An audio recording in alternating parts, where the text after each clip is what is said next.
ஒன்றும் இல்லை, இந்த இடம் இருக்குல்ல, இந்த இடத்துல நீங்கள் என்ன டோன் வாசிக்க போகிறீங்கன்றதை ஃபஸ்ட்டு நீங்கள் இமேஜின் பண்ணிக்கணும். இந்த இடத்துல பம்பை வாசிக்கணும் அப்படின்னா அது ஒத்தை அடியா ரெட்டை அடியா. டெத் மியூசிக் அது ஒரு 2 டோன் இருக்குது. ஸ்லோவாக அடிக்கிறது, கொஞ்சம் இழுத்து அடிக்கிறது, ஏஜுக்கு ஒரு டிஃப்ரெண்ட் அடிப்பாங்க. ஒரு ஊர்லேயும் ஒரு இது இருக்கும். ஸோ அது என்ன வாசிக்க போகிறீங்கன்றதை இங்கே நீங்கள் ஏற்றிக்கணும். ஒன்றும் இல்லை, நம்ம சிதம்பரம் நடராஜர் கோயிலில் தேருக்கு ஒரு வாத்தியம் ஒன்று வாசிப்பாங்க, தாரத்தைப்பட்டு தேர் அந்த சக்கரம் நவரும் போது நல்லாயிருக்கும் கேட்குறதுக்கு.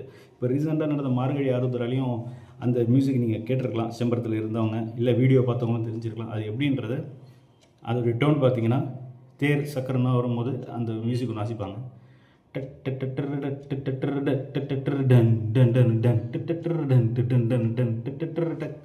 அதை நான் இப்போ ஹம்மிங்கில் செஞ்சு காமிக்கிறேன்.